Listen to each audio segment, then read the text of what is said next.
प्यारे साथियों नमस्कार। आशा करता हूं कि आप सभी बहुत अच्छे होंगे, बहुत शानदार होंगे। आप सभी का बहुत बहुत स्वागत है। सबसे पहला जो कमेंट है वो ज्ञानचंद जी का है, फिर रोहित कुमार जी हैं, ज्योति जी हैं, शुक्रानी जी हैं, सोनम हैं, बबली पाल जी हैं, विशाखा गौतम हैं, सुमाकांत जी हैं, अनुष्का जी हैं और मुकेश यादव हैं, मनीष शर्मा जी हैं, साक्षी पटेल हैं जी। नमस्ते जी बच्चे, नमस्ते।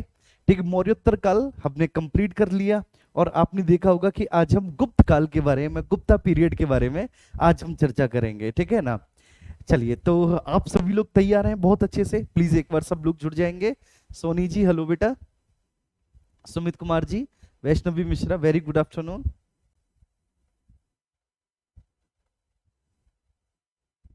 ओके,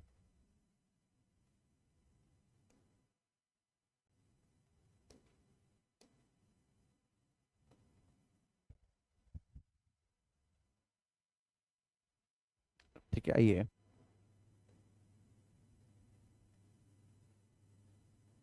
एलटी ग्रेड हिस्ट्री, गुप्त काल।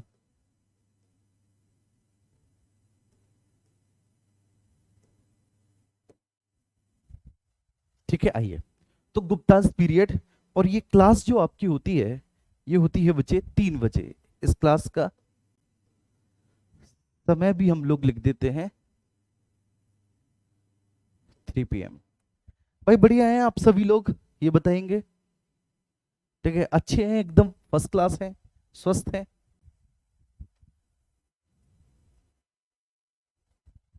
जी, ओके।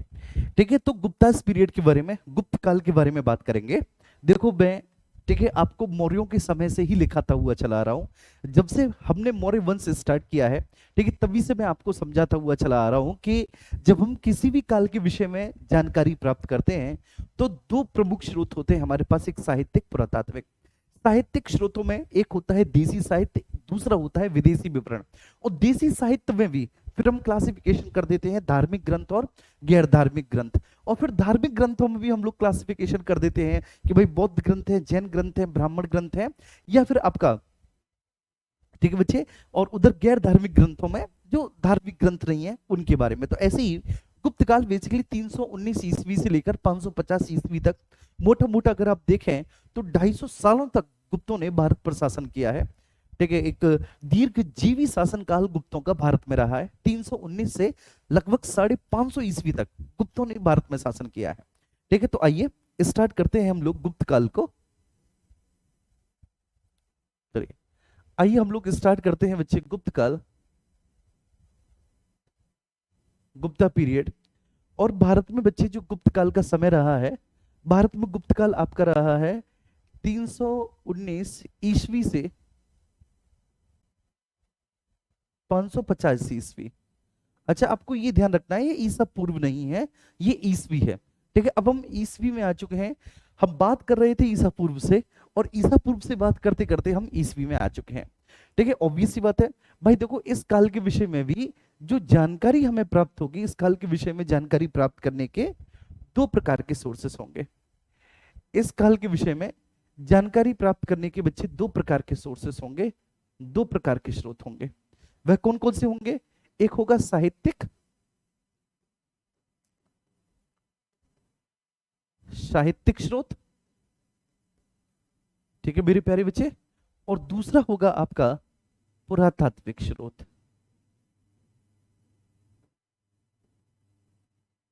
एक होगा साहित्यिक स्रोत और दूसरा होगा पुरातात्विक स्रोत। ठीक है, साहित्यिक स्रोतों को फिर से आप दो भागों में क्लासिफाइड करेंगे, दो भागों में बांटेंगे साहित्यिक स्रोत को। ठीक है, एक देशी साहित्य, देसी साहित्य, और दूसरा भैया जी विदेशी विवरण। एक देसी साहित्य और दूसरा कौन सा भैया जी? दूसरा विदेशी विवरण।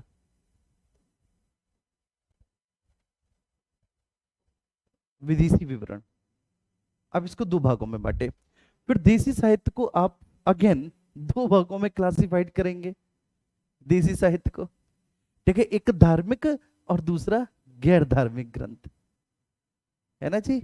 एक धार्मिक ग्रंथ और दूसरा मेरे प्यारे भैया जी कौन सा? गैर धार्मिक ग्रंथ। गैर धार्मिक ग्रंथ। चलो, अब यहां पर जब आप धार्मिक ग्रंथों में आएंगे, तो धार्मिक ग्रंथों में आप, जब आप गैर धार्मिक ग्रंथों के बारे में बात करेंगे, कि वो गैर धार्मिक ग्रंथ जो इस काल के बारे में हमें जानकारी उपलब्ध कराते हैं, वो गैर धार्मिक ग्रंथ, मतलब उनका धर्म से कोई लेना देना नहीं है, वे धार्मिक ग्रंथ नहीं है, वो गैर धार्मिक ग्रंथ हैं जो इस काल के बारे में जानकारी उपलब्ध कराते हैं। तो आपने एक ग्रंथ सुना होगा, कामसूत्र। ठीक है, अब आप कहेंगे कि भाई कामसूत्र में तो सर कुछ जो है ना काम जीवन से संबंधित, ठीक है, बातें उसमें लिखी हुई हैं, कामसूत्र जो है। ठीक है, तो कामसूत्र में हमें गुप्तों के बारे में जानकारी क्यों ही मिलेगी? बिल्कुल बेटा, उसमें काम जीवन के बारे में, मतलब आपके वैवाहिक जीवन के बारे में ऐसी बहुत सारी डिस्कशन किया हुआ है, बहुत सारी चीजों को, लेकिन तत्कालीन समाज और संस्कृति के बारे में भी जानकारी आपको कामसूत्र से मिलती है। ठीक है, तो गैर धार्मिक ग्रंथों में कामसूत्र हो गया, कामसूत्र। और कामसूत्र के जो रचनाकार हैं वह है ऋषि वात्स्यायन, बहुत पूछा जाता है।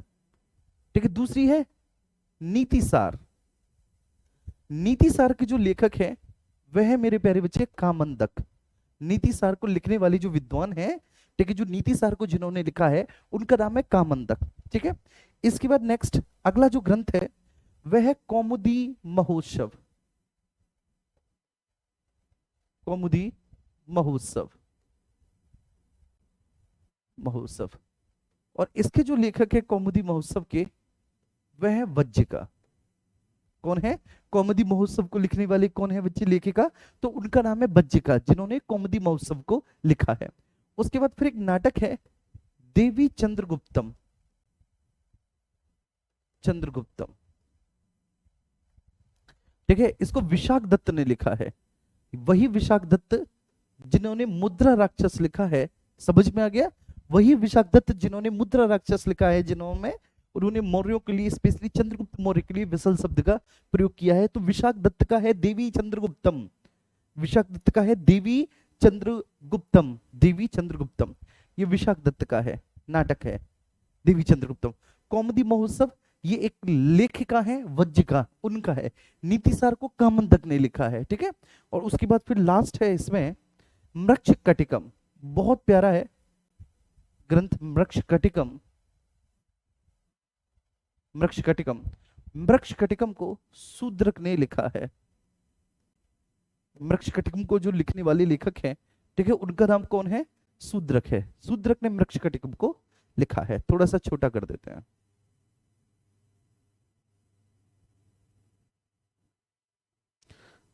शूद्रक ने लिखा है मृच्छकटिकम को, थोड़ा सा और छोटा करना पड़ेगा। ठीक है, क्लियर है? तो ये सभी गैर धार्मिक ग्रंथ है। ये गैर धार्मिक ग्रंथों की श्रेणी में आए कामसूत्र वगैरह, ये जो। अब आप विदेशी विवरण पे आएंगे। ठीक है, अब हम लोग विदेशी विवरण पे आ जाएंगे। अब हम लोग विदेशी विवरण को पहले समझेंगे अच्छे से। विदेशी विवरण में मेरे प्यारे बच्चे देखो, वो विदेशी विद्वान जो गुप्तों के समय में आए वो तो बड़ा स्वाभाविक है, गुप्तों के विषय में लिखेंगे। भाई जो गुप्तों के समय में आए वो तो गुप्तों के विषय में लिखेंगे ही।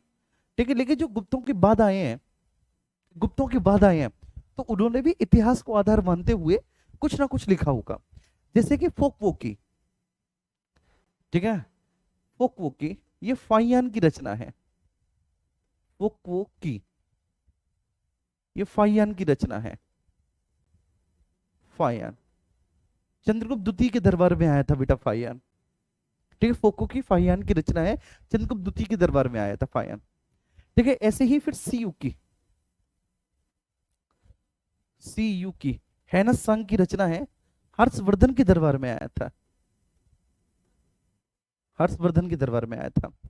आगे भारत तथा मलयद्वीप पुंज,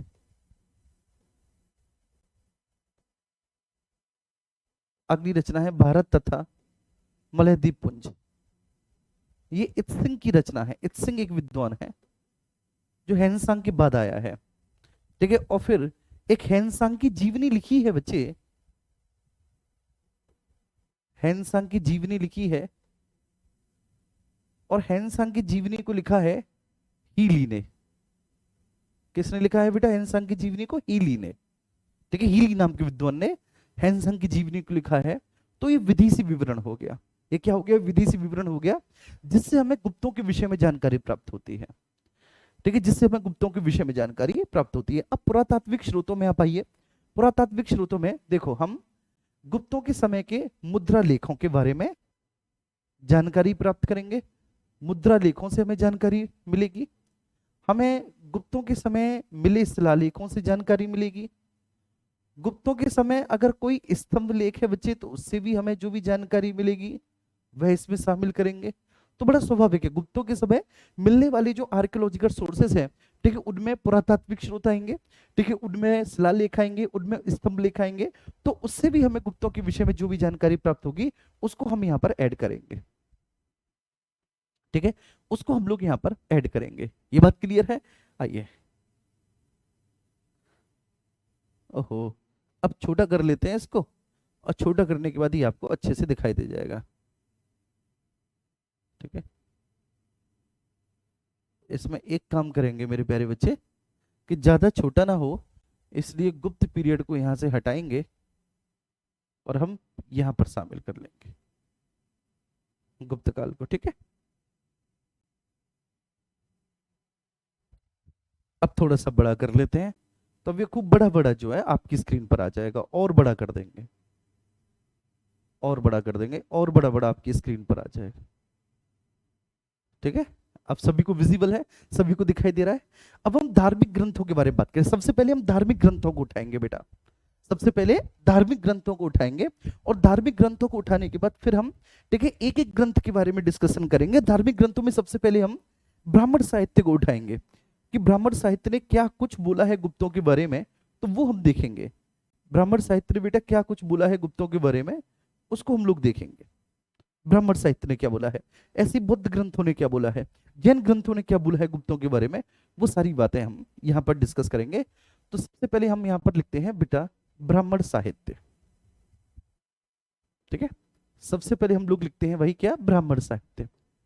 और ब्राह्मण साहित्य में सबसे पहले हम बात करेंगे, ऑब्वियस ही बात है, ब्राह्मण साहित्य में सबसे पहले हम लोग बात करेंगे बच्चे पुराणों के बारे में।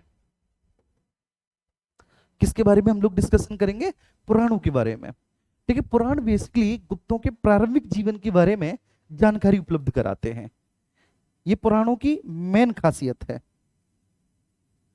पुराण जो है भैया, वह गुप्तों के प्रारंभिक जीवन के बारे में, जो गुप्तों का प्रारंभिक जीवन रहा, जो प्रारंभिक गुप्त शासक रहे, तो गुप्तों के प्रारंभिक जीवन के बारे में जानकारी पुराण उपलब्ध कराते हैं।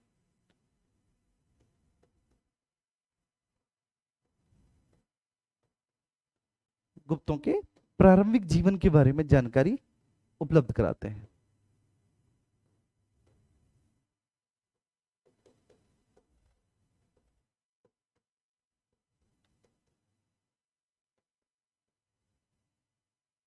जानकारी उपलब्ध कराते हैं।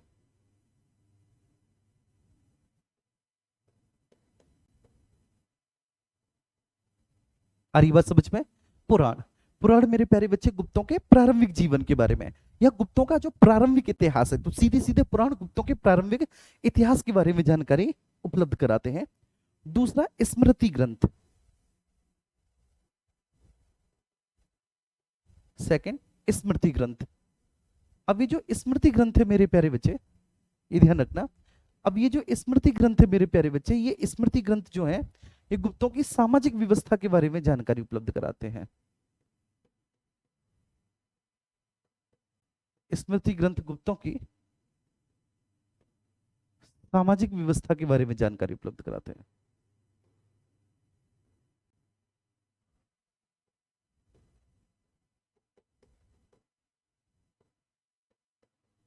बारे में जानकारी उपलब्ध कराते हैं।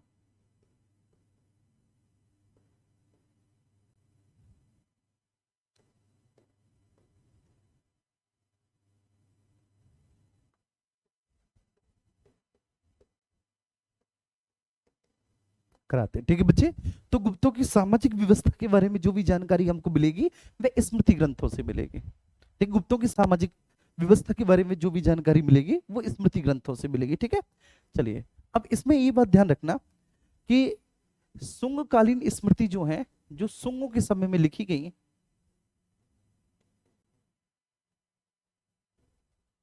जो शुंगकालीन स्मृति है, जो शुंगों के समय में लिखी गई, उनमें एक तो है आपकी मनुस्मृति।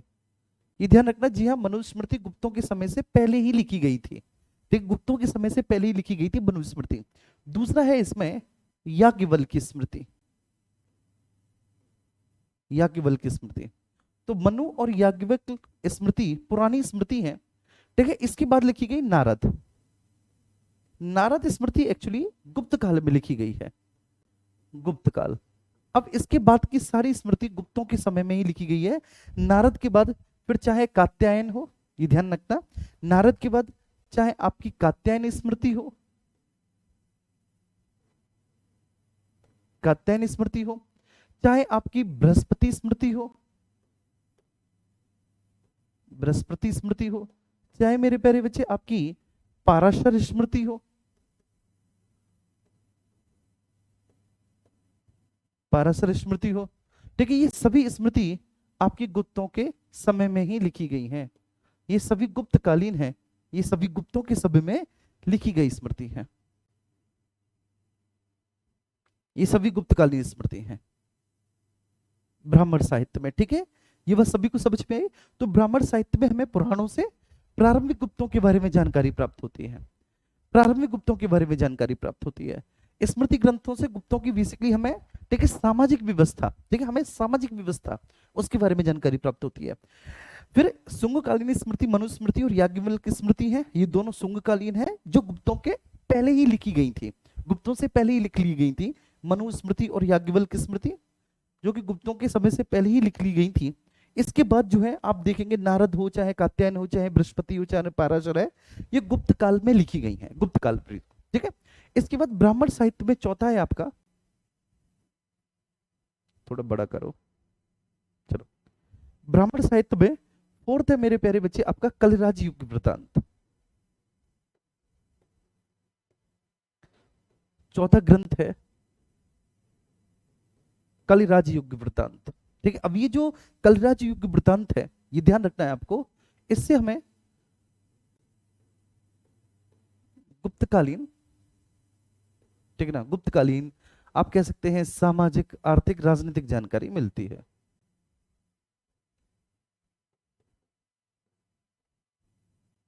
गुप्तकालीन सामाजिक, आर्थिक,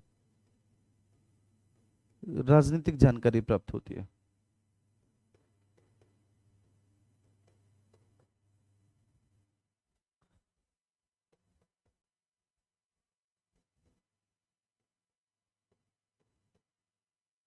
कलिराज युग वृत्तांत से, कलिराज युग वृत्तांत से हमें गुप्तकालीन सामाजिक, आर्थिक, राजनीतिक जानकारी प्राप्त होती है।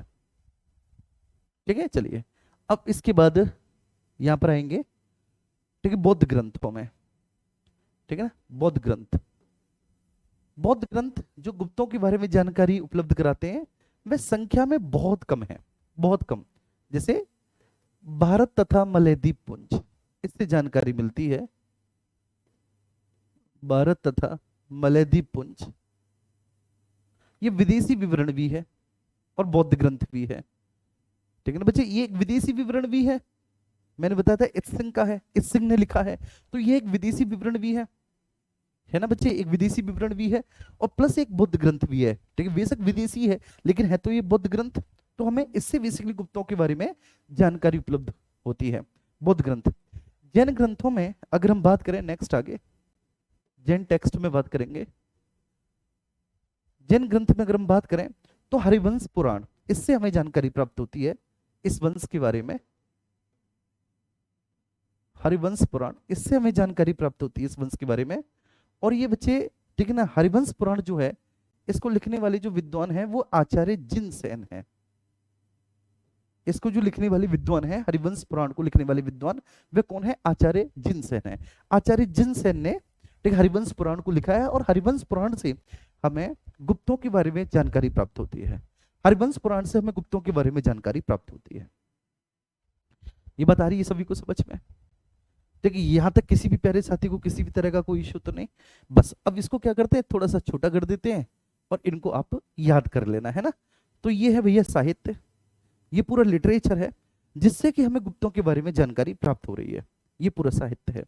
लेकिन अब यहाँ पर पता है क्या है, एक बात मैं आपको बताऊं, आप लोग शौक हो जाओगे सुन के कि यहाँ पर जो है ना गुप्तों के विषय में साहित्यिक स्रोत से ज्यादा जो महत्व रखते हैं वो पुरातात्विक स्रोत रखते हैं। यस, गुप्तों के संदर्भ में साहित्यिक स्रोत से ज्यादा जो महत्व रखते हैं वे पुरातात्विक स्रोत रखते हैं। पुरातात्विक स्रोतों से इतिहास में ज्यादा प्रश्न पूछे जाते हैं। ठीक है, ज्यादा प्रश्न पूछे जाते हैं। तो सबसे पहले हम बात करेंगे कि पुरातात्विक स्रोतों में देखो अभिलेख भी हैं, शिलालेख भी हैं, ठीक है, ये सब है, मुद्रा लेख भी हैं। तो पुरातात्विक स्रोतों में सबसे पहले हम बात करेंगे, ठीक है, अभिलेखों के बारे में कि किस शासक के कितने अभिलेख मिले, ठीक है, और वे अभिलेख कौन कौन से हैं। तो लिखते हैं पुरातात्विक स्रोत,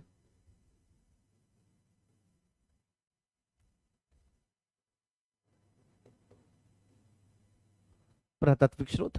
और जब पुरातात्विक स्रोत हम लिखेंगे तो यहां पर हम बात करेंगे, ठीक है, यहां पर देखिएगा, जब पुरातात्विक स्रोत लिखेंगे तो पुरातात्विक स्रोत यहां पर हम बात करेंगे कि किस शासक के विषय में हमें कितने, ठीक है, अभिलेख प्राप्त होते हैं।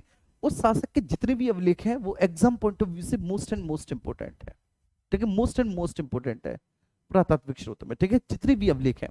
तो यहाँ पर समुद्रगुप्त से पहले हमें किसी भी शासक का कोई भी अभिलेख प्राप्त नहीं होता। समुद्रगुप्त के हमको 4 अभिलेख प्राप्त होते हैं, याद कर लो। समुद्रगुप्त से पहले चंद्रगुप्त प्रथम है। मैं वंशावली बताऊंगा इस राजवंश की, परेशान नहीं होना, मैं वंशावली बताऊंगा। बस समुद्रगुप्त के 4 अभिलेख आपको मिलेंगे, आप बहुत अच्छे से ध्यान रखना। अब समुद्रगुप्त के इन 4 अभिलेखों में कौन कौन से अभिलेख हैं? आपका एक तो प्रयाग प्रशस्ति लेख है, प्रयाग प्रशस्ति लेख। प्रयाग प्रशस्ति लेख जो है ये इसी के महासंधि विग्रह हरिशेन ने इसको लिखा था। हरिशेन प्रयाग प्रशस्ति, जिसमें समुद्रगुप्त की विजयों के बारे में उल्लेख किया गया है, जिसमें समुद्रगुप्त की विजयों के बारे में उल्लेख किया गया है, ठीक है। तो ये हो गया प्रयाग प्रशस्ति लेख। प्रशस्ति का मतलब होता है प्रशंसा, और प्रयाग प्रशस्ति लेख को किसने लिखा है? तो मैं यहाँ पर लिख देता हूं, इसको हरिशेन ने लिखा है, जो कि इसका महासंधि विग्रहिक है, हरिशेन ने लिखा है। दूसरा एरण पाषाण स्तंभ लेख, एरण से मिला है, एरण पाषाण स्तंभ लेख, ठीक है, एरण से मिला है पत्थर का एक स्तंभ लेख है, एरण से मिला है पत्थर का एक स्तंभ लेख है, ठीक है। इसके बाद 2 ताम्रपत्र लेख मिले हैं, एक नालंदा ताम्रपत्र लेख मिला है, एक नालंदा ताम्रपत्र लेख मिला है, और दूसरा भैया जी गया ताम्रपत्र लेख मिला है। नालंदा ताम्रपत्र लेख मिला और एक बबुआ गया ताम्रपत्र लेख मिला। तो 2 ताम्रपत्र लेख मिले, एक नालंदा ताम्रपत्र लेख मिला, एक गया ताम्रपत्र लेख, एक नालंदा ताम्रपत्र लेख मिला, एक गया ताम्रपत्र लेख मिला। ये दोनों क्या हैं? ये दोनों राजकीय घोषणा पत्र हैं, नालंदा और गया ताम्रपत्र लेख, ये दोनों राजकीय घोषणा पत्र हैं, राजकीय घोषणा पत्र हैं, नालंदा और गया ताम्रपत्र लेख, ठीक है। तो समुद्रगुप्त के हमको कितने अभिलेख मिले हैं भैया जी? समुद्रगुप्त के हमको 4 अभिलेख मिले हैं। समुद्रगुप्त के बाद आएंगे चंद्रगुप्त द्वितीय, जो कि समुद्रगुप्त के बेटे हैं, ठीक है। अब चंद्रगुप्त द्वितीय साहब के हमको टोटल 6 अभिलेख मिले हैं, ठीक है। चंद्रगुप्त द्वितीय साहब के हमको कितने बच्चे? ठीक है, 6 अभिलेख मिले हैं। हाँ, अब यहाँ पर स्पेशली बच्चे इस बात को आप लिख लेना कि समुद्रगुप्त के पहले के जो भी शासक है इनका हमें कोई अभिलेख नहीं मिला। समुद्रगुप्त और उसके बाद के शासकों के हमें अभिलेख मिलेंगे। तो चंद्रगुप्त द्वितीय के बारे में आप लिख लीजिएगा, चंद्रगुप्त द्वितीय, ठीक है, इनके 6 अभिलेख मिले हैं। अब 6 अभिलेखों में आपने एक सुना होगा दिल्ली में जो मेहरौली लौह स्तंभ लेख है। दिल्ली का जो मेहरौली लौह स्तंभ लेख है उसकी सबसे बड़ी, ठीक है ना, आश्चर्य की विषय वस्तु ये है उसके बारे में सबसे कि आज तक उस पर जंग नहीं लगी। उसका सबसे बड़ा आश्चर्य है कि भाई साहब आज तक उस पर जंग ही नहीं लगी है मेहरौली लौह स्तंभ लेख पर। मतलब इसको वास्तुकला नाम, वास्तुकला का अद्वितीय नमूना कहा जाता है कि भाई ऐसा नमूना वास्तुकला का कभी आज से पहले देखा ही नहीं, समझा ही नहीं। तो वास्तुकला का ये अद्भुत नमूना है, वास्तुकला का एक, ठीक है ना, जबरदस्त ये प्रतीक है, और इस पर देव नाम अंकित है। और संभवतः ये अंदाज लगाया जाता है कि जो देव है ये एक्चुअली चंद्रगुप्त द्वितीय ही है। इस पर देव नाम अंकित है जिसका संबंध चंद्रगुप्त द्वितीय से ही लगाया जाता है। तो नंबर फर्स्ट सबसे पहले हम बात करेंगे मेहरौली लौह स्तंभ लेख, दिल्ली में कुतुब मीनार के बराबर में मेहरौली लौह स्तंभ लेख।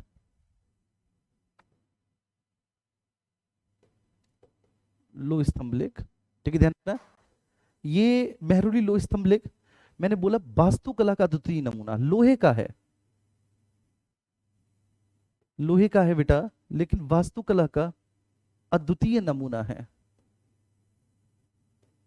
अद्वितीय नमूना है। क्यों ये बात बोल रहा हूं? आज तक जंग नहीं लगी, ठीक है, इस पर देव नाम अंकित है, देव नाम इस पर अंकित है, देव नाम अंकित है। और इस देव नाम का जो संबंध है ये चंद्रगुप्त द्वितीय से ही लगाया जाता है, क्योंकि चंद्रगुप्त द्वितीय के और भी जो अभिलेख है ना, ठीक है ना, इसमें चंद्रगुप्त द्वितीय के लिए देव शब्द का संबोधन किया गया है, तो ऑब्वियस सी बात है। ठीक है, इसके बाद सांची में एक शिलालेख मिला है चंद्रगुप्त द्वितीय का। सांची में जो इनका शिलालेख मिला है वो एक प्रकार का अनुदान लेख है। अनुदान का मतलब है कि जब इन्होंने कोई भूमि इत्यादि दान में दी तो ऐसे अभिलेखों को अनुदान लेख कहा जाता है। तो सांची में मिला है, सांची अभिलेख, सांची में मिला है सांची अभिलेख, अभिलेख जो कि एक अनुदान लेख है, सांची में मिला है सांची अभिलेख। तो ये जो सांची अभिलेख है, ये सांची अभिलेख बेटा एक प्रकार का अनुदान लेख है। सांची में मिला है, सांची एक तरह का अनुदान लेख है। ठीक है, अब सांची के बाद उदयगिरी का प्रथम और उदयगिरी का द्वितीय दो अभिलेख मिले हैं। उदयगिरी का प्रथम अभिलेख,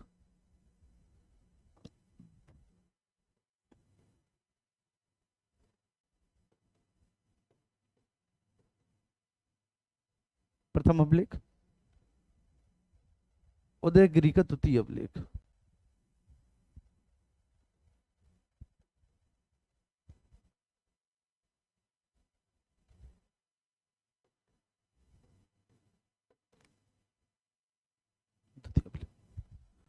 ठीक है सर, उदयगिरी का पहला अभिलेख, उदयगिरी का दोनों दूसरा अभिलेख, ये दोनों के दोनों जो है उदयगिरी के, ये दोनों अनुदान लेख हैं। उदयगिरी के बेटा ये दोनों ही अभिलेख कैसे हैं? उदयगिरी के दोनों ही अभिलेख अनुदान अभिलेख हैं। उदयगिरी से दो मिले हैं, उदयगिरी का प्रथम, उदयगिरी का द्वितीय, दोनों ही अनुदान लेख हैं उदयगिरी का। ठीक है, दोनों ही मेरे प्यारे बच्चे अनुदान लेख हैं। ठीक है, अब ठीक है दो बचे, क्योंकि चार हो गए तो दो बचे। एक होगा गढ़वा, गढ़वा का अभिलेख,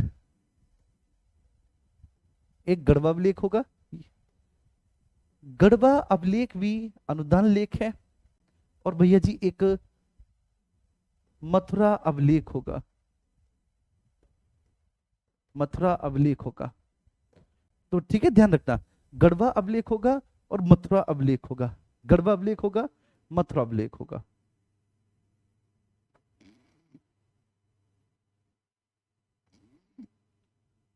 ये पुरातात्विक स्रोत हुआ।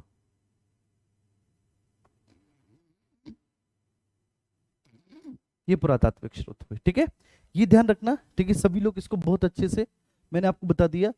तो यहाँ पर समुद्रगुप्त के चार मिलेंगे हमें। ठीक है, 1 2 3 4। और चंद्रगुप्त द्वितीय के हमको कितने मिलेंगे? चंद्रगुप्त द्वितीय के 6 मिलेंगे, चंद्रगुप्त द्वितीय के 6 मिलेंगे। आप आराम से अच्छे से, बड़ा तो नहीं कर सकता इससे ज्यादा, क्योंकि फिर आउट ऑफ डिजिटल बोर्ड चला जाएगा वो। तो बस इतना, ये चार आपको याद रखने हैं। देखो, समुद्रगुप्त का ऐसा कोई भी स्टूडेंट नहीं होगा जो नहीं जानता होगा कि प्रयाग जो प्रशस्ति लेख है वह समुद्रगुप्त का है। हम सब जानते हैं कि प्रयाग प्रशस्ति लेख, ठीक है, इनका है, समुद्रगुप्त साहब का है। प्रयाग से मिला है, एरन से पाषाण स्तंभ मिला है, नालंदा और गया से, नालंदा और गया से ताम्रपत्र लेख मिले हैं, जो कि एक प्रकार के राज की घोषणा पत्र हैं। ठीक है, नालंदा और गया से ताम्रपत्र लेख मिले हैं, जो कि एक प्रकार के क्या है मेरे प्यारे बच्चे, बताएंगे। ठीक है, राज की घोषणा पत्र हैं। समुद्रगुप्त के ये चार मिले। अब चंद्रगुप्त द्वितीय के 6 मिले। चंद्रगुप्त द्वितीय के 6 में मेहरौली का लो स्तंभ लेख है, मेहरौली का लो स्तंभ लेख है। फिर उसके बाद उदयगिरी का प्रथम है, उदयगिरी का द्वितीय है, गढ़वा का प्रथम है, ये गढ़वा का। ठीक, मथुरा का है, गढ़वा मथुरा। और एक ठीक सांची अभिलेख है, और एक क्या है भैया जी, एक सांची अभिलेख है, एक सांची अभिलेख है। तो ये हो गए चंद्रगुप्त द्वितीय साहब के, टोटल 6 हैं चंद्रगुप्त द्वितीय के। ठीक है, टोटल 6 हैं। ठीक है, अब यहीं पर इसी पेज पे हम लोग लिख देते हैं इतना बड़ा, हाँ ठीक है, इस पे नहीं लिखेंगे, इस पे ज्यादा हो गया, इसे यहां से हटाएंगे और इसको यहां शिफ्ट करेंगे हम, है ना भाई। हाँ, इसको यहाँ शिफ्ट करें।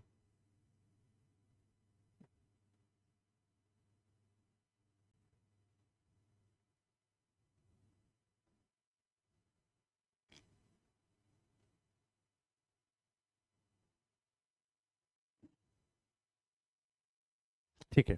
ओके। ओके।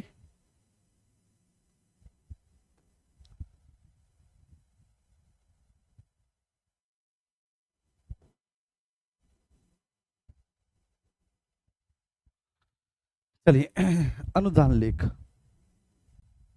ये हो गया अनुदान लेख बच्चे। आप आराम से इसको याद करो, ठीक है सभी लोग, आराम से बहुत अच्छे से इनको याद करो, और ठीक है कोशिश करो कि क्लास के क्लास में ही ये आपका क्लियर हो जाए।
ये ताम्रपत्र लेख।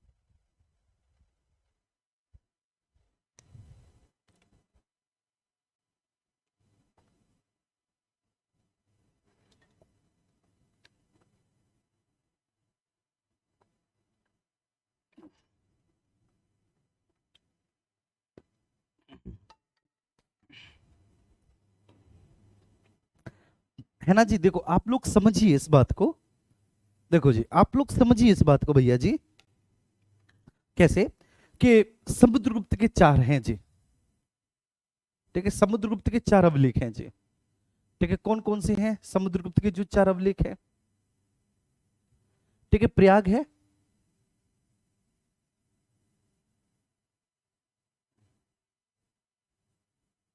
देखो ठीक है प्रयाग है, प्रयाग प्रशस्ति लेख। आप में से कोई भी एक स्टूडेंट ऐसा होगा भैया, ठीक है जो नहीं जानता हो कि प्रयाग प्रशस्ति लेख हरिशेन का है, ठीक है ना, मतलब हरिशेन ने लिखा है और समुद्रगुप्त का है, आप में से कोई भी एक ऐसा स्टूडेंट नहीं होगा जो ना जानता हो। तो प्रयाग प्रशस्ति लेख, ये बात समझ में आ गई। तो प्रयाग प्रशस्ति लेख भैया जी किसका है, प्रयाग प्रशस्ति लेख हरिशेन का है। इसके बाद प्रयाग के बाद एरण पाषाण स्तंभ लेख है, एरण के बाद फिर आपका नालंदा ताम्रपत्र लेख है, और फिर नालंदा के बाद आपका गया ताम्रपत्र लेख है। आपका क्या है, गया ताम्रपत्र लेख है। ये राजकीय घोषणा पत्र हैं, और ये किसके हैं, ये समुद्रगुप्त के हैं। ये राजकीय घोषणा पत्र हैं, किसके हैं, समुद्रगुप्त के हैं। ठीक है, इसके बाद फिर चंद्रगुप्त द्वितीय के 6 हैं। चंद्रगुप्त द्वितीय के जो 6 हैं, इसमें मेहरौली लोह स्तंभ लेख है, ठीक है, इसमें सांची है, उदयगिरी का प्रथम, उदयगिरी का द्वितीय, गढ़वा और मथुरा अभिलेख है। भैया आप सभी लोगों के कमेंट मेरे पास तक पहुंच पा रहे हैं, चाहे वो अंजलि हो, चाहे वो संदीप राणा हो, चाहे वो संगीता हो। बात समझ में आ रही है। मैं लास्ट में डाउट पूछूंगा, और कोई डाउट है तो लास्ट में आप मुझे बता देना कि सर मेरा ये डाउट है, मैं वहां पे आपके डाउट जो है ना क्लियर कर दूंगा। ठीक है, किसी भी तरह का फिर भी आपका कोई डाउट बचता है तो मैं वहां पे क्लियर कर दूंगा फिलहाल। ठीक है, आप यहाँ पर फोकस कीजिए पढ़ने पे। अब इसके बाद फिर हम आगे चलेंगे भैया जी, कुमारगुप्त के, कुमारगुप्त प्रथम। कुमारगुप्त दो हुए हैं, कुमारगुप्त दो हुए हैं, तो ये कुमारगुप्त प्रथम साहब हैं। कुमारगुप्त प्रथम, इनको आप महेंद्रादित्य के नाम से भी जानेंगे। किसके नाम से भैया, इनको आप महेंद्रादित्य के नाम से भी जानेंगे, महेंद्रादित्य। और इनके भाई 18 अभिलेख हुए हैं, ठीक है, इनके 18। अब मैं 18 के नाम नहीं लिखवाऊंगा, मैं इसमें कुछ ही ऐड करवाऊंगा, कुछ ही ऐड करवाऊंगा। इसका मतलब क्या है कि जो मैं ऐड करवाऊंगा वो नए हैं, ठीक है, इनके नए हैं। बाकी के सभी, ठीक है, या तो वे चंद्रगुप्त द्वितीय के होंगे या फिर वे समुद्रगुप्त के होंगे, ठीक है, या तो वो चंद्रगुप्त द्वितीय के होंगे या समुद्रगुप्त के होंगे। ये बात आपको बहुत अच्छे से ध्यान में रखनी है जी, ठीक है। तो अब हम बात करेंगे कुमारगुप्त प्रथम। कुमारगुप्त प्रथम साहब का सबसे पहला है मंदसौर, मंदसौर अभिलेख कुमारगुप्त साहब का है। दूसरा उदयगिरी का तृतीय शिलालेख इन्हीं का है। दो उनके थे, चंद्रगुप्त द्वितीय के दो थे, उदयगिरी का तृतीय शिलालेख, तृतीय शिलालेख उदयगिरी का, ठीक है ना, क्योंकि दो थे। गढ़वा का पहला वहां पे था, गढ़वा का द्वितीय और तृतीय इनके होंगे। गढ़वा का द्वितीय शिलालेख, गढ़वा का बेटा द्वितीय शिलालेख, और गढ़वा का तृतीय शिलालेख।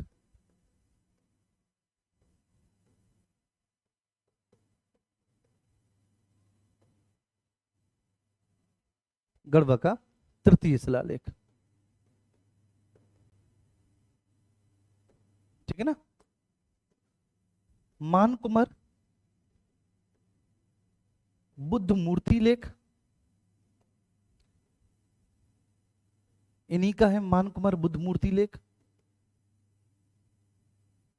ठीक है बच्चे। पांचवा मानकुमार बुद्ध मूर्ति लेख, ठीक है, मानकुमार से महात्मा बुद्ध साहब की, ठीक है, एक मूर्ति का अभिलेख मिला है तो उसको मानकुमार बुद्ध मूर्ति लेख कहते हैं। और एक दामोदरपुर से मिला है जिसको दामोदरपुर ताम्रपत्र अभिलेख कहेंगे, दामोदरपुर ताम्रपत्र अभिलेख, दामोदरपुर ताम्रपत्र अभिलेख,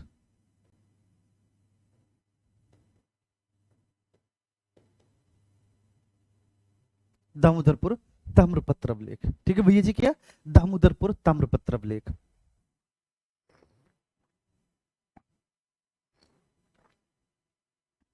जी, ठीक है ना। और एक सातवां धनरेह,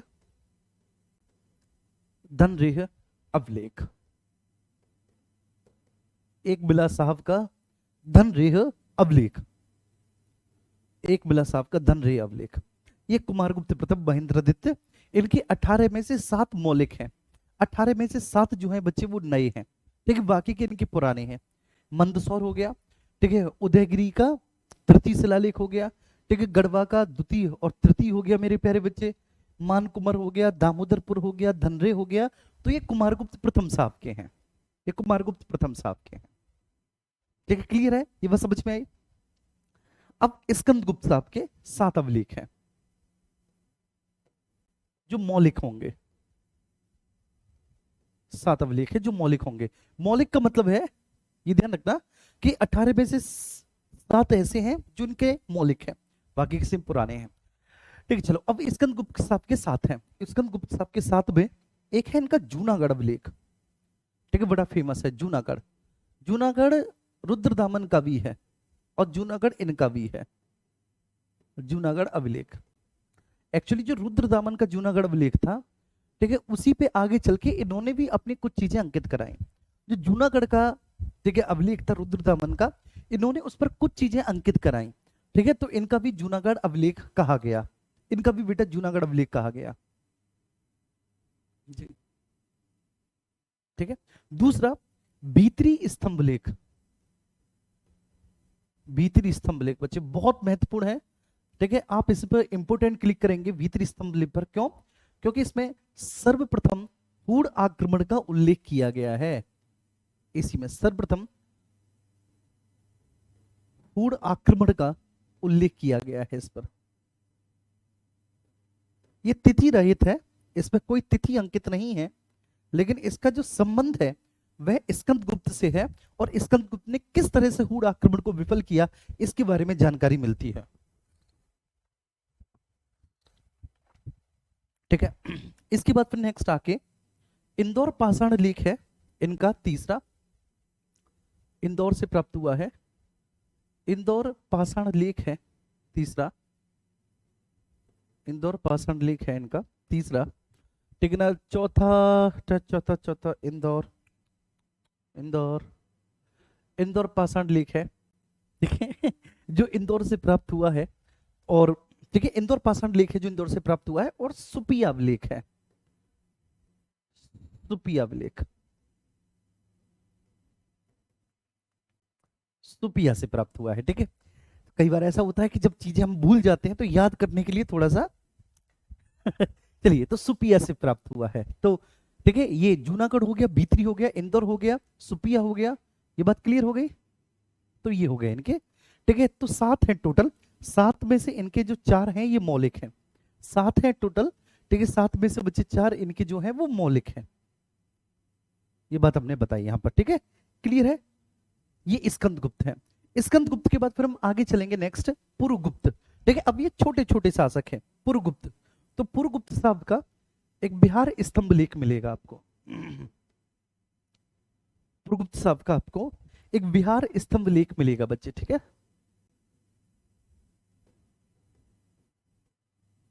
बिहार स्तंभ लेख मिलेगा पुरुगुप्त साहब का। ठीक है, ये पुरुगुप्त साहब एक छोटी सी स्थिति के शासक हैं। ठीक है, कोई बहुत बड़े शासक नहीं है, तो इसलिए एक ही मिला पुरुगुप्त साहब का। कुमारगुप्त द्वितीय, कुमारगुप्त द्वितीय अगले जो शासक हैं,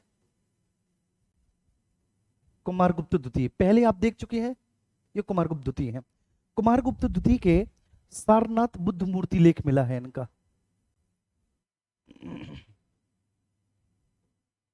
सारनाथ बुद्ध मूर्ति लेख इन्हीं का है, कुमारगुप्त द्वितीय साहब का। बेटा कौन सा? कुमारगुप्त द्वितीय साहब का सारनाथ बुद्ध मूर्ति लेख है। ठीक है, अब एक और अभिलेख मेरे प्यारे बच्चे, ठीक है, भानुगुप्त का, भानुगुप्त का। और बताओ, जब भानुगुप्त के अभिलेख के बारे में बात करेंगे तो वो कौन सा अभिलेख होगा? एरण अभिलेख, एरण अभिलेख, जिसमें पहली बार सती प्रथा का उल्लेख किया गया है ना भैया? बोलो, जिसमें प्रथम बार सती प्रथा का उल्लेख किया गया वो इन्हीं का है, भानुगुप्त का। प्रथम बार सती प्रथा का उल्लेख किया गया है।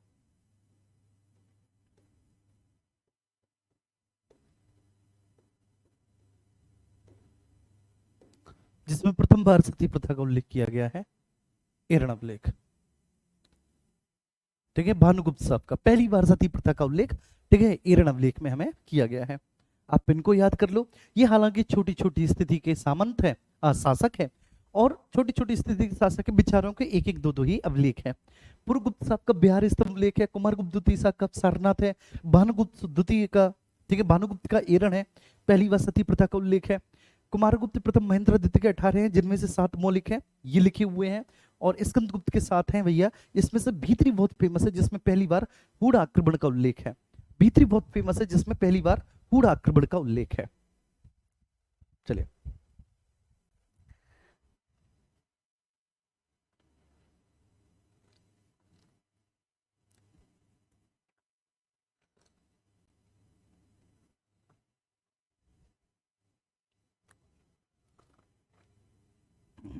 समझ में आया सभी को? समझ में आया तो प्लीज एक बार आप लोग थम्स अप करके बताएं कि हाँ सर, ये बात हमारे बहुत अच्छे से क्लियर हुई, यहां तक किसी भी तरह का कोई भी डाउट नहीं है। हम्म,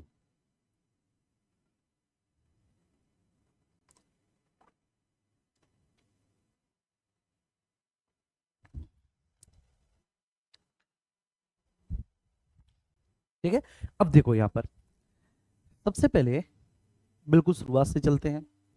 सबसे पहले हमने यहां पर डिस्कस किया, देखो, कि गुप्त काल के विषय में, ठीक है, किसी भी काल के विषय में बच्चे हम बिल्कुल शुरुआत से लेते हुए चल रहे हैं। अखंड प्रताप सिंह, शायद आप अभी जुड़े हैं हमारी क्लास में, अब बिल्कुल शुरुआत से है नहीं अखंड जी। अगर आप शुरुआत से होते, ठीक है, तो शायद आपको कोई दिक्कत नहीं आ रही होती। ठीक है, बीच में आए हैं तो इसलिए पहले पुराना अच्छे से रिवीजन करो, कोई प्रॉब्लम नहीं होगी। गुप्त काल 319 ईस्वी से 550 ईस्वी ये गुप्त काल का समय है। 319 ईस्वी से 550 ईस्वी ये गुप्त काल का समय है। ठीक है, अब ये ध्यान रखना है बच्चे कि गुप्त काल के विषय में जानकारी के दो स्रोत हैं। ठीक है, एक है साहित्यिक स्रोत, दूसरा है पुरातात्विक स्रोत। कोई भी काल से बेटा किसी भी काल के विषय में जानकारी के दो ही स्रोत होते हैं। किसी भी काल के विषय में जानकारी के दो ही स्रोत होते हैं। ठीक है, एक होता है जिसको आप लोग कहते हैं साहित्यिक स्रोत, अखंड जी देखना यहाँ पर, और दूसरा होता है जिसको कहते हैं पुरातात्विक स्रोत बेटा। ठीक है, इनके बारे में हम बिल्कुल जब से हमने एंशिएंट हिस्ट्री स्टार्ट किया है तभी से हम डिस्कस करते हुए आ रहे हैं इनके बारे में, जब से हमने एंशिएंट स्टार्ट किया है। साहित्यिक स्रोतों का फिर फर्दर हम क्लासिफिकेशन करते हैं। साहित्यिक स्रोतों को हम बांटते हैं बच्चे दो अलग अलग प्रकारों में, एक देसी साहित्य और दूसरा विदेशी विवरण। ठीक है, देसी साहित्य को फिर फर्दर दो भागों में क्लासिफाइड किया जाता है। ठीक है, एक धार्मिक ग्रंथ और दूसरा गैर धार्मिक ग्रंथ। ठीक है, अब देखो धार्मिक ग्रंथ, बौद्ध ग्रंथ, जैन ग्रंथ, ब्राह्मण साहित्य यही है, लेकिन गुप्तों के बारे में अधिकांशतः जो है ना बौद्ध ग्रंथ और जैन ग्रंथों ने तो कम, लेकिन ब्राह्मण ग्रंथों ने गुप्तों के बारे में अधिकतः बताया है। जैसे ब्राह्मण ग्रंथों में स्मृति ग्रंथ जो कि गुप्तों के समय में लिखी गई, केवल दो ही स्मृति है जो गुप्तों के समय से पहले लिखी गई, एक मनुस्मृति, एक ठीक है बृहस्पति स्मृति। बाकी के मोस्टली सभी स्मृति चाहे वो कात्यायन हो, पाराशर हो, नारद स्मृति हो, वो सभी शुंगों के समय में लिखी गई हैं, सभी वो सभी गुप्तों के समय में लिखी गई हैं। तो इन स्मृति ग्रंथों से हमें गुप्तकालीन शासन प्रशासन और सामाजिक दशा के बारे में जानकारी प्राप्त होती है। गैर धार्मिक ग्रंथों में आप बस सीधा सीधा याद करना, आपसे पूछा जाता है कि कामसूत्र के लेखक कौन है, वात्सायन। ठीक है, अब कामसूत्र में काम जीवन के बारे में लिखा हुआ है। नीतिसार के लेखक कौन है, कामंदक। बस इतना आपको याद करना है कि नीतिसार के लेखक कामंदक। आपके एग्जाम में कभी भी इनके अंदर की विषय वस्तु नहीं पूछेगा। ठीक है ना, ठीक है। अब स्टार्टिंग से ही है तो अखंड प्रताप सिंह क्या प्रॉब्लम है, मुझे एक बात बताओ मेरे प्यारे बच्चे। ठीक है, नीतिसार कामंदक, कौमुदी महोत्सव वज्जिका की है, वज्जिका। ठीक है, इन्होंने कौमुदी महोत्सव लिखी है। इससे भी हमें गुप्तों के शासन प्रशासन और सामान्य जानकारी प्राप्त होती है। देवी चंद्रगुप्तम एक नाटक है विशाख दत्त का, और मृक्षकटिकम शूद्रक ने लिखी है, मृक्षकटिकम शूद्रक ने लिखी है। फिर विदेशी विवरणों में अगर हम बात करें तो विदेशी विवरणों में आपका फोको की है जो कि फाइयान।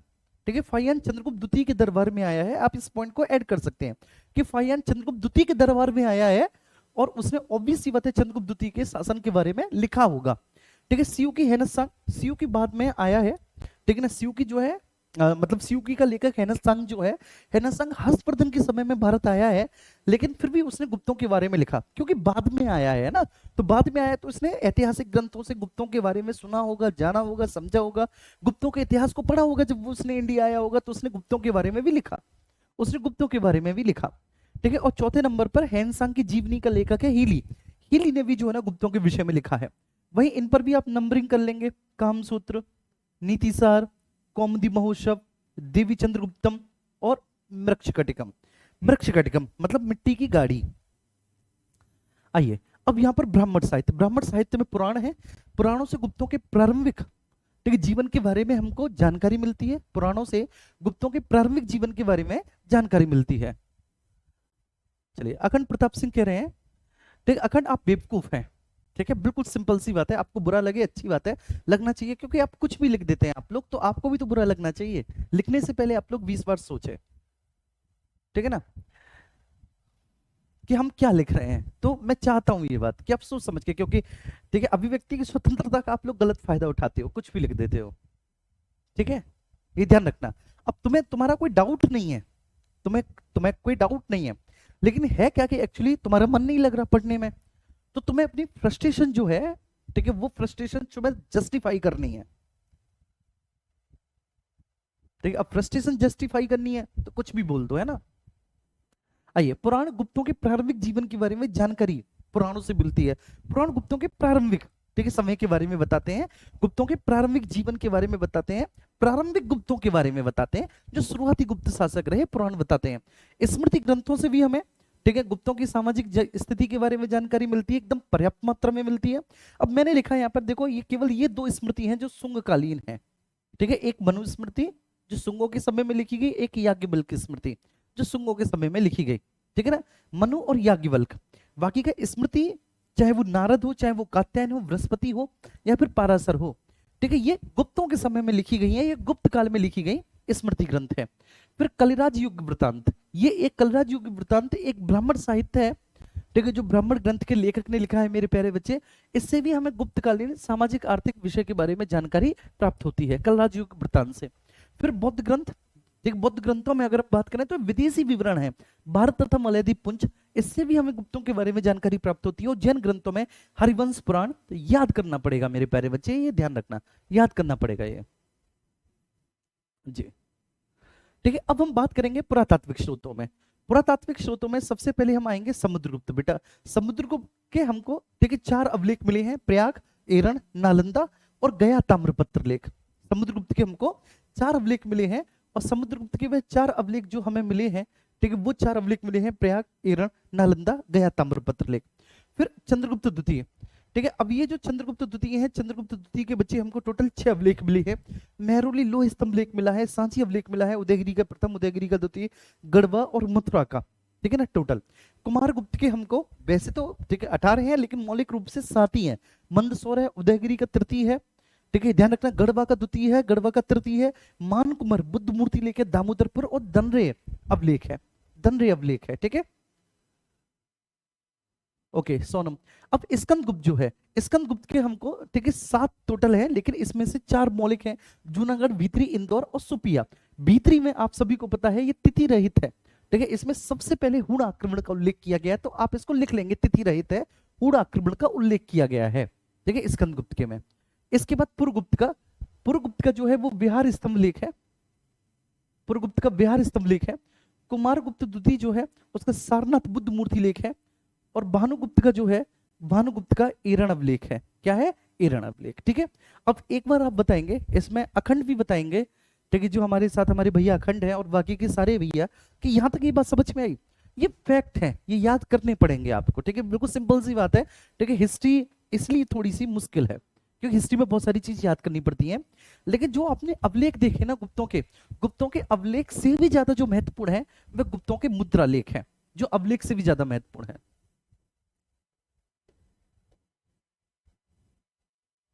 वह गुप्तों के मुद्रा लेख है, ठीक है। अब गुप्तों ने बेटा देखो मुद्राओं में सोने की भी मुद्रा जारी कराई, चांदी की भी मुद्रा जारी कराई, और गुप्तों ने तांबे की मुद्रा भी जारी कराई।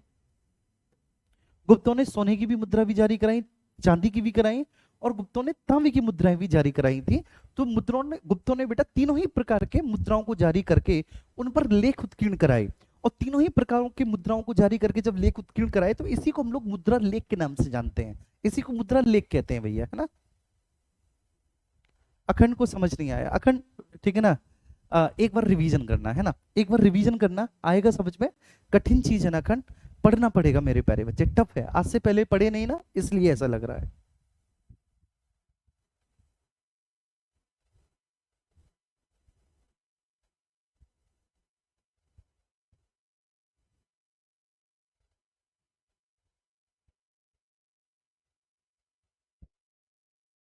जी, और मैं एक और बात बताऊं, ठीक है, अभी तुम यहाँ पे लिखो, ठीक है, जो मैं लिखवा रहा हूँ उसे लिखो, ठीक है, इसमें कुछ ऐसा एक्सप्लेन वाला है नहीं मेरे प्यारे बच्चे, बात समझ में आ रही है।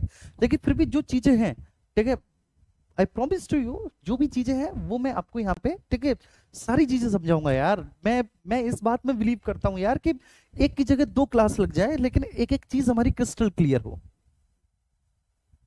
चलिए आ गया समझ में अखंड को? अरे वाह अखंड, थैंक यू भाई, थैंक यू सो मच मेरे भाई, तुमने मुझे पे एहसान कर दिया आज, सच्ची बात बता रहा हूँ यार। मैं टेंस हो गया भाई कि एक भी स्टूडेंट को अगर समझ में नहीं आता तो वास्तव में मुझे बुरा लगता है कि भाई मैं क्यों नहीं समझा पा रहा तुम्हें, और कई बार मैं अपनी प्रतिभा पे शक करने लगता हूँ, अपने ऊपर शक करने लगता हूँ। चलो ठीक है, अब सोने के सिक्कों के बारे में हम लोग बात करेंगे कि बेटा सोने के सिक्के जो है सबसे पहले चंद्रगुप्त प्रथम ने जारी किए थे, ठीक है ना। गुप्त काल में गुप्तों में सबसे पहले चंद्रगुप्त प्रथम ने सोने के सिक्के जारी किए, प्रथम ने जारी किए, और उसने बच्चे ये सोने के सिक्के अपने विवाह के उपलक्ष्य में जारी किए, इसलिए उसका ये जो सोने का सिक्का है चंद्रगुप्त प्रथम का, वह सोने का सिक्का इसका विवाह प्रकार का, क्योंकि अपने विवाह के उपलक्ष्य में जारी किए तो विवाह प्रकार का, या राजा रानी प्रकार का?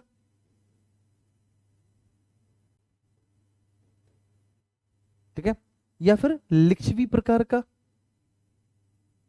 लिच्छवी का मतलब है कि जो उसकी पत्नी थी ना, कुमार देवी, ठीक है, इसकी पत्नी थी कुमार देवी चंद्रगुप्त प्रथम की, तो वह लिच्छवी की कन्या थी, वह लिच्छवी राजघराने से संबंधित थी। ठीक है, वह लिच्छवी राजघराने से संबंधित थी, तो इसलिए उसने जो है ना विवाह प्रकार, राजा रानी प्रकार और लिच्छवी प्रकार के सिक्के जारी किए।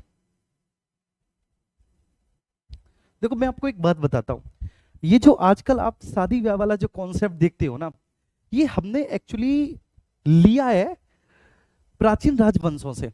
ठीक है, ठीक कैसे, मैं आपको इस बात को समझाता हूं कि आज आप देखते हैं कि घोड़े पे बैठा हुआ दूल्हा शेरवानी पहने हुए है, जो दुल्हन है वो लहंगा पहने हुए है, जबकि आप देखेंगे कि आम जीवन में हम इस तरह के वस्त्रों का प्रयोग नहीं करते। लेकिन इन वस्त्रों का प्रयोग जो है वो राजा महाराजा करते होंगे। जब आप चंद्रगुप्त प्रथम का विवाह प्रकार का सिक्का देखेंगे, या उसका राजा रानी प्रकार का सिक्का, या लक्ष्मी प्रकार का सिक्का जो कि सोने का सिक्का है, ठीक है, तो उन सिक्कों पर जो है ना उसकी प्रतिकृति दोनों राजा और रानी की वो दर्शाई गई है। तो आप ये स्पष्ट महसूस कर पाएंगे कि वो इसी तरह के पोशाक पहने हुए हैं। ठीक है, अब चूंकि आमतौर पर वे युद्ध भी लड़ने जाते थे तो घोड़ा ही होता था, घोड़ा संचार का एक माध्यम था, ट्रांसपोर्ट का एक मीडियम था।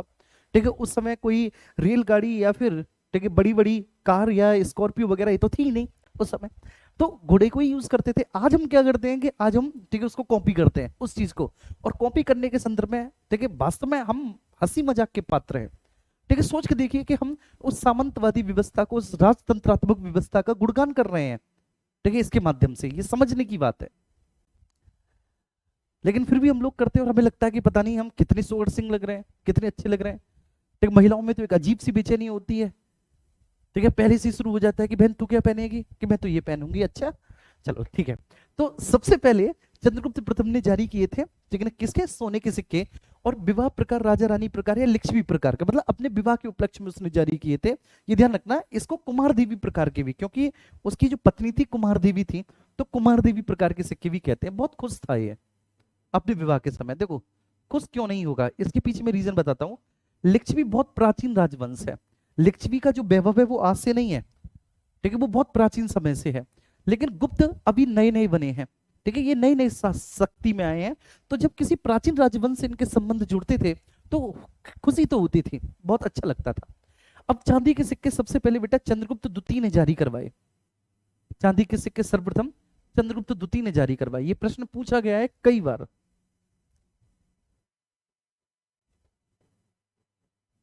चंद्रगुप्त द्वितीय ने जारी करवाए, ठीक है। अब तांबे के सिक्के रामगुप्त ने जारी करवाए थे। रामगुप्त, आप कहेंगे सर रामगुप्त तो हमने कभी कोई शासक सुना ही नहीं। कोई बात नहीं मेरे प्यारे बच्चे, नहीं सुना तो मैं बताऊंगा। रामगुप्त एक ऐसा शासक था, ठीक है, जिसकी हत्या उसी के भाई ने कर दी, चंद्रगुप्त द्वितीय ने। और लेकिन फिर भी चंद्रगुप्त द्वितीय को कोई बुरा नहीं कहता, ठीक है, फिर भी चंद्रगुप्त द्वितीय को कोई बुरा नहीं कहता, जबकि चंद्रगुप्त ने ही रामगुप्त को गद्दी से हटाया। फिर भी लोग उसके बारे में, फिर भी इतिहासकार उसके बारे में कुछ भी गलत नहीं कहते, क्योंकि रामगुप्त ने किया ही कुछ ऐसा था। और वो क्या किया था, जब मैं इस राजवंश का इतिहास आपको बताऊंगा तब आपको समझ में आएगा, तब आपको बहुत मजा आएगा, ठीक है, तब आपको बहुत मजा आएगा। अब देखेंगे सबसे पहले हम, ठीक है, मुद्रा लेख, इतना तो हमने लिख लिया कि सोने के, चांदी के और तांबे के।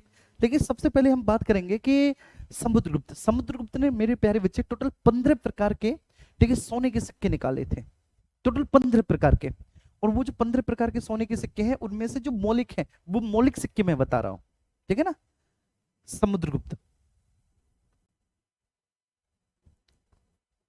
समुद्रगुप्त, देखो चंद्रगुप्त का तो आपने देख ही लिया।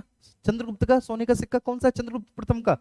चंद्रगुप्त प्रथम का सोने का सिक्का ये है, विवाह प्रकार या राजा रानी प्रकार, विवाह प्रकार या राजा रानी प्रकार या लिच्छवी प्रकार, या फिर बच्चे ठीक कुमार देवी प्रकार। मतलब ये ठीक है, कुमार देवी के विवाह के बाद इतना प्रसन्न हो गया है कि एक ही सोने का सिक्का जारी करवाया है, वो भी अपनी ठीक है वाइफ के नाम पर, इस उद्देश्य हेतु।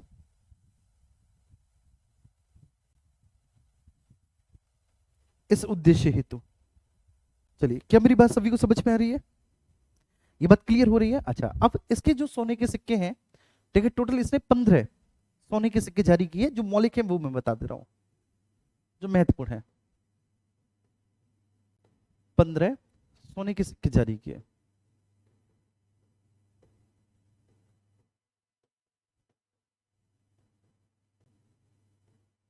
ठीक है, देखो सबसे फेमस और सबसे ज्यादा जाने वाला जो इसका सिक्का है वह है वीणा वादन प्रकार। आपने सुना होगा जरूर। अच्छा, ऐसा तो नहीं कि आप उल्टा सीधा क्लास में इसलिए बोलते हो क्योंकि आपको पिछले 2-3 क्लास से समझ में आ गया कि जो ऐसे बोल देता है, ठीक है, सर से जो बोल देता है मेरे समझ में नहीं आ रहा है, और वो सर उसका बार बार नाम लेते हैं। तो क्लास में नाम बुलवाने के लिए नहीं बोल देते तुम लोग कहीं, ये बताओ।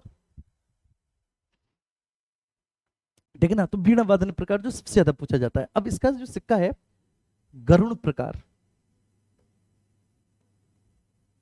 गरुण प्रकार, धनुर्धारी प्रकार,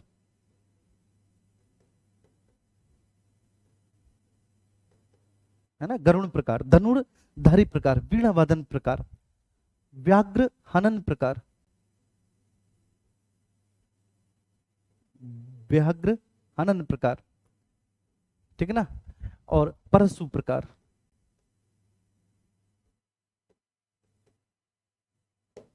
ये है इसके, ठीक है, परशु प्रकार, वीणा वादन प्रकार, व्याघ्र हनन प्रकार, व्याघ्र हनन प्रकार, गरुण प्रकार, और एक बच गया बच्चे, अश्वमेध प्रकार, अश्वमेध प्रकार एक बच गया, अश्वमेध प्रकार, प्रकार।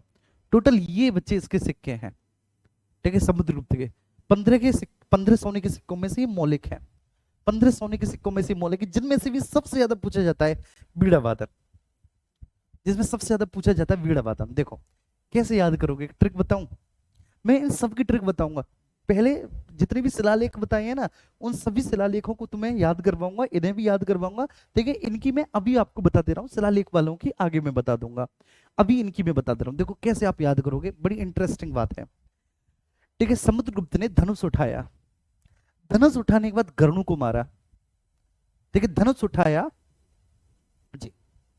बेटा एक सेकंड रुकना, कोई मैसेज है।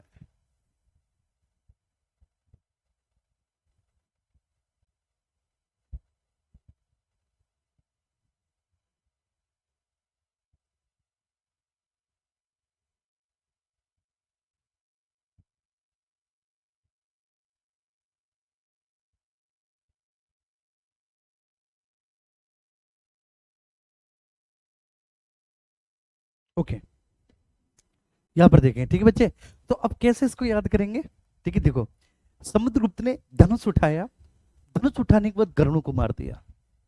भाई धनुष उठाया, धनुष उठाने के बाद गरुण को मार दिया, ठीक है, और गरुण को मारने के बाद आनंदित हुआ, और जब आनंदित हुआ तो बीड़ा बजाने लगा। धनुष उठाया, गरुण को मारा, और फिर बीड़ा बजाई, धनुष उठाया, गरुण को मारा, बीड़ा बजाई। ठीक है ना, ठीक है, शिकार कर रहा था, धनुष उठाया, गरुण को मारा, और जब आनंदित हो गया तो बीड़ा बजाने लगा। मतलब एक ट्रिक है, क्लियर है। तो 3 प्रकार हो गए, धनुर्धारी, गरुण प्रकार और बीणा वादन प्रकार। उसके बाद क्या हुआ, फरसा उठाया, शिकार करने गया है, ठीक भाई मेरा, शिकार करने गया भाई मेरा, तो फिर क्या किया, फरसा उठाया, और फरसा उठाने के बाद फिर इसने एक बाघ को मारा, टाइगर को मारा, ठीक ना, और इसके बाद फिर इसने क्या किया कि अश्वमेध यज्ञ करवाया। फरसा उठाया, बाघ को मारा, और उसके बाद अश्वमेध यज्ञ करवाया, अश्वमेध यज्ञ करवाया कि भाई बड़ा खुश हो गया मेरा भाई, इसलिए अश्वमेध यज्ञ कराता हूं।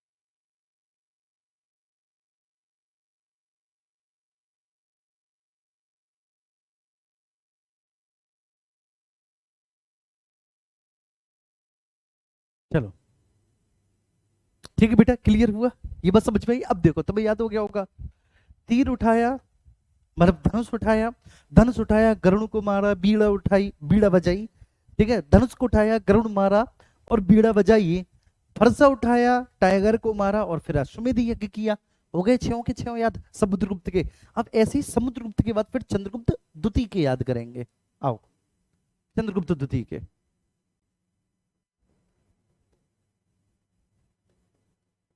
द्वितीय के टोटल 8, टोटल 8। सोने के सिक्के जारी किए इसने, 8 सोने के सिक्के जारी किए इसने।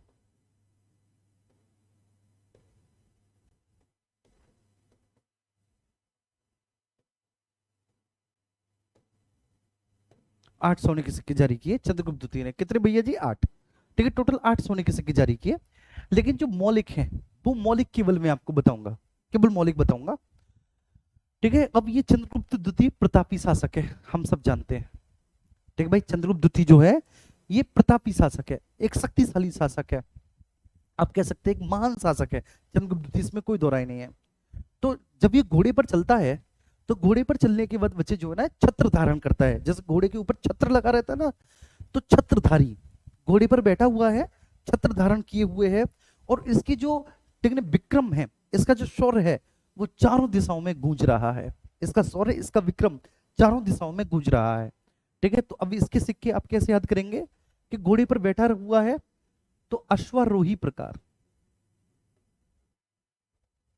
भाई घोड़े पर बैठा हुआ है अश्वारोही प्रकार।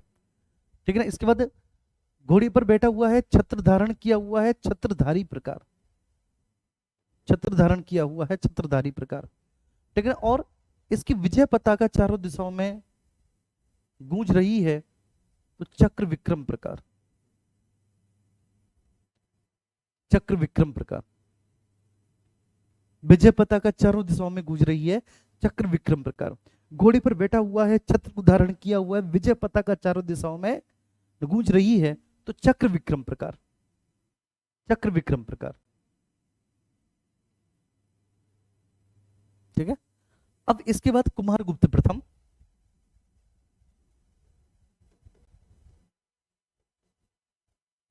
कुमारगुप्त प्रथम टोटल इसने भी बच्चे 15 सोने के सिक्के जारी किए, 15 सोने के सिक्के जारी किए।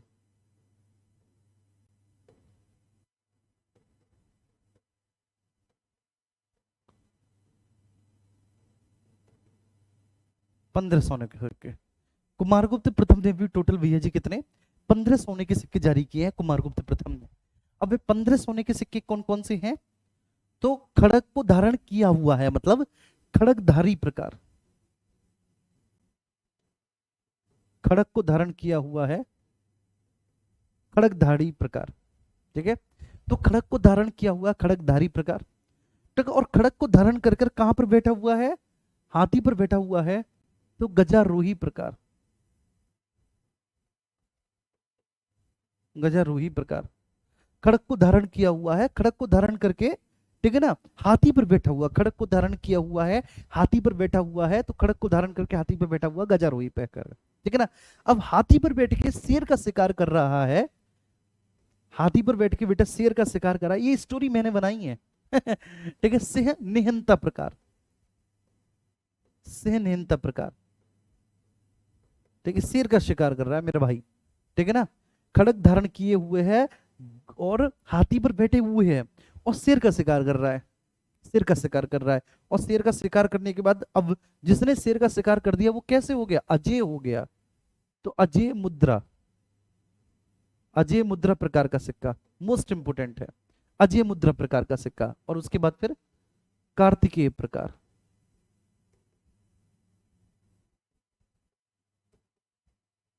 कार्तिकेय प्रकार, अजय मुद्रा और उसके बाद कार्तिकेय प्रकार, कुमारगुप्त प्रथम। ठीक है, बात समझ में आ रही है? तो कुमारगुप्त प्रथम ने टोटल 15 सोने के सिक्के जारी किए और इसमें खड़गधारी प्रकार है, खड़ग को धारण किए हुए है खड़गधारी प्रकार है, खड़ग को धारण करके ठीक है हाथी पर बैठा हुआ है गजारोही प्रकार है, शेर का शिकार कर रहा है सिंह निहंता प्रकार है, अजय मुद्रा में है और उसके बाद फिर कार्तिकेय प्रकार है, कार्तिकेय प्रकार है।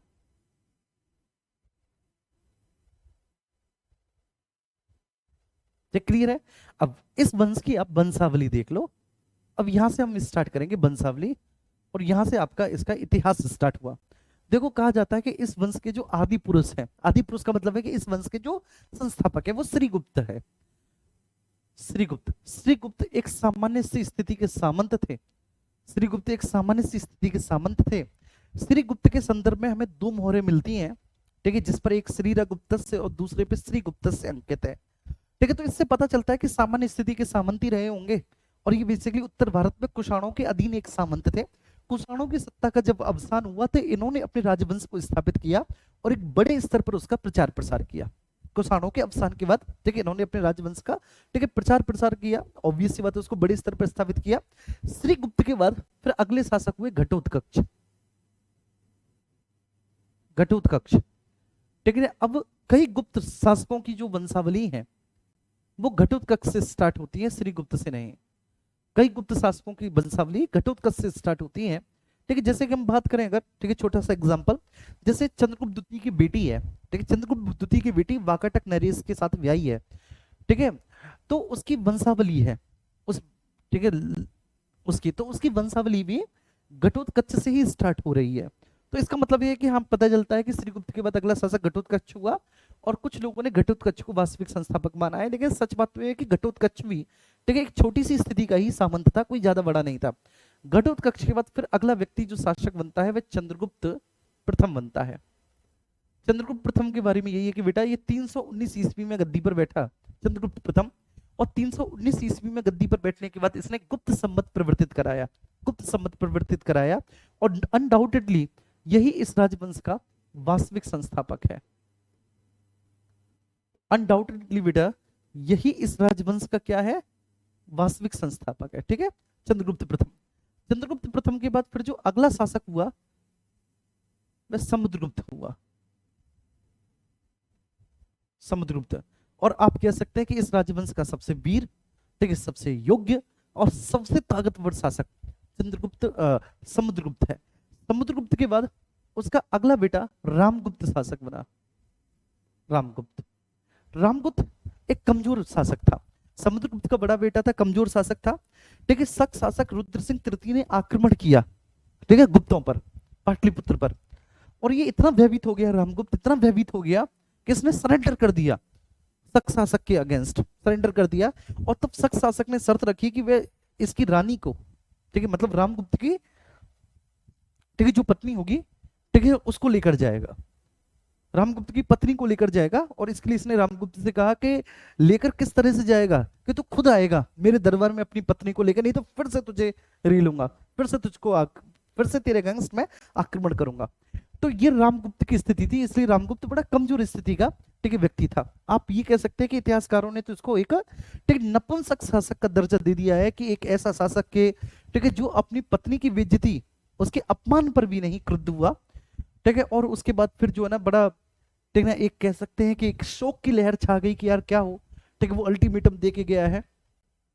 और फिर इसका जो छोटा भाई है रामगुप्त का, उसका नाम है चंद्रगुप्त द्वितीय। चंद्रगुप्त द्वितीय इस समय,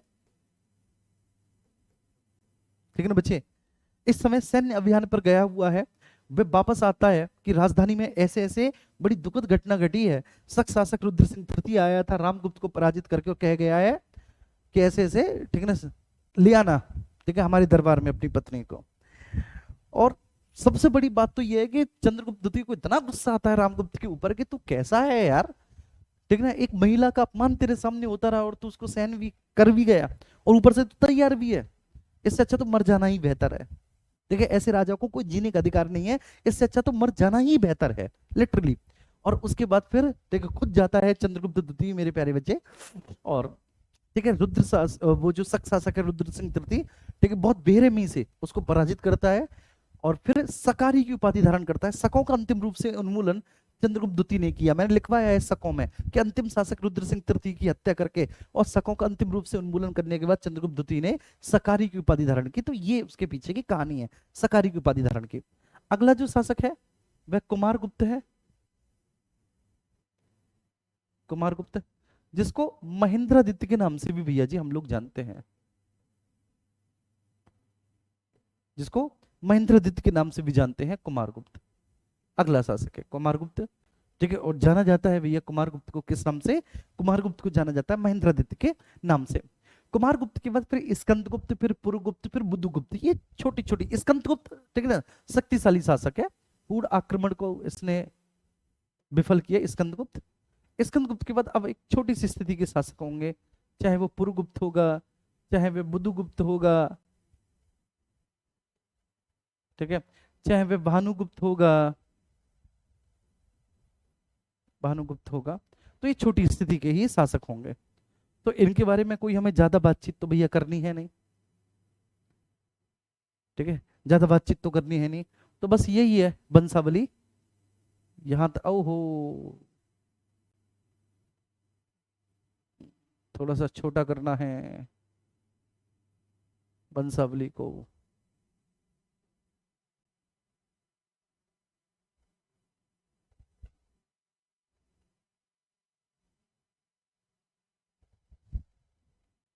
वंशावली भाई नहीं आ पा रही है।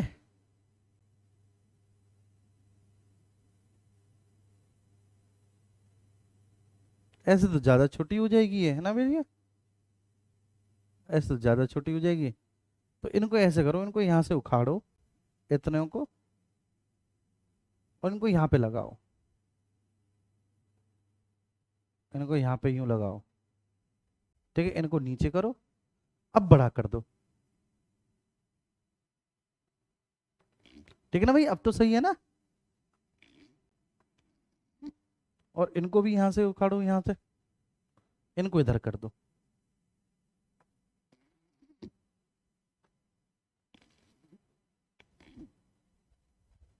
इनको इधर कर दो, इधर लाओ और बड़ा कर दो अब,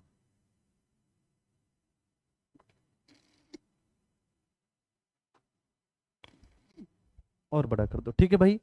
उम्मीद करता हूँ कि ये बात आपको बहुत अच्छे से समझ में आ गई होगी, यहाँ तक किसी को किसी भी तरह का कोई इशू नहीं रहा होगा, ठीक है। तो ये वंशावली है, इज दैट क्लियर? चलो भाई,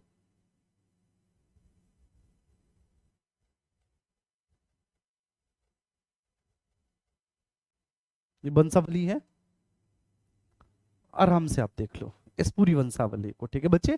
श्रीगुप्त के बाद घटोत्कच, उसके बाद चंद्रगुप्त प्रथम, उसके बाद समुद्रगुप्त, उसके बाद रामगुप्त, उसके बाद चंद्रगुप्त द्वितीय, कुमारगुप्त, फिर स्कंदगुप्त, फिर पुरगुप्त, फिर बुधगुप्त, फिर भानुगुप्त, ठीक है ना।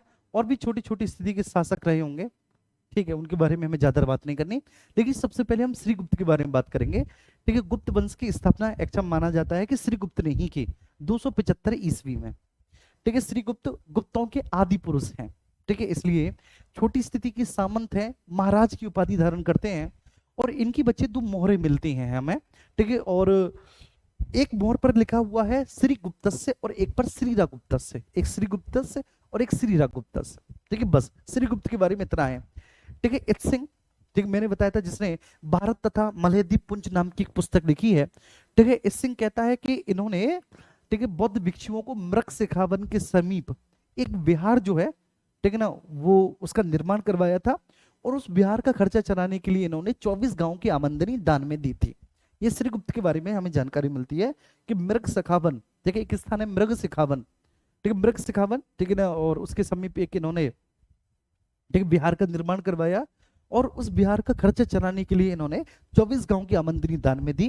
गुप्त वंश की स्थापना यही करते हैं, गुप्त वंश के आदि पुरुष हैं, महाराज की उपाधि धारण करते हैं, जो कि दर्शाता है कि सामान्य स्थिति के सामंत थे, कोई बहुत बड़े ये राजा नहीं थे, ठीक है, आमतौर पर, ठीक है। इसके अलावा इनका कोई अभिलेख या मुद्रा लेख नहीं मिलता, ठीक है, बस इनकी एक मोहर मिलती है जिस पर श्री गुप्तस्य और श्रीरा गुप्तस्य अंकित हैं। इसके बाद फिर अगले शासक घटोत्कच हुए। घटोत्कच ने लगातार, ठीक है, साम्राज्य में विस्तार करने का प्रयास किया। और सबसे बड़ी बात क्या है कि उन्होंने वैवाहिक संबंध स्थापित कर लिए। घटोत्कच ने अपने बेटे का विवाह लिच्छवी राजकुमारी कुमार देवी के साथ करवाया, ठीक है, जो कि वास्तव में एक बहुत, ठीक है ना, नवीन प्रयोग था, क्योंकि गुप्त अब नए नए राजा बने हैं, ठीक है, नए नए राजवंश है, ये नए नया क्षत्रिय बना हुआ। और लिच्छवी जो है, लिच्छवी बहुत पुराना, ठीक है, उसकी लिच्छवी आप कब से पढ़ते हुए आए हो लिच्छवियों को? मगध के उत्थान से पहले बेसिकली लिच्छवी है, उस समय के हैं, है ना। तो लिच्छवियों से गुप्तों के संबंधों का जुड़ना कहीं ना कहीं ये गुप्तों की प्रतिष्ठा में वृद्धि करने के जैसा था, कि गुप्तों की इससे प्रतिष्ठा में वृद्धि हुई, इससे गुप्तों की प्रतिष्ठा में वृद्धि हुई, ठीक है, ये बात तो हुई, ऑब्वियस सी बात है, ठीक है। चलो तो ठीक है, बस आज के लिए इतना ही, इतना हमने पढ़ा, ठीक है। और आप अच्छे से इसको याद कर लेना, ठीक है। फिर नेक्स्ट अभी पॉलिटी में मिलेंगे हम लोग, ठीक है भाई। इसी बात पे सब लोग एक बार थम्स अप तो कर दो यार, ठीक है, समझ में आ गया सभी को?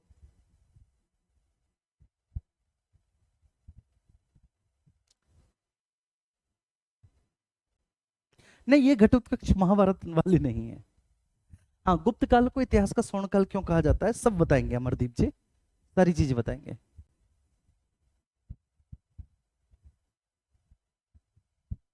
ठीक है, चलो। अखंड प्रताप सिंह जी भी थैंक यू बोल रहे हैं। अखंड जी, मैं धन्य हो गया भैया, आपके थैंक यू सुनने के लिए तो मेरे कान तरस गए थे।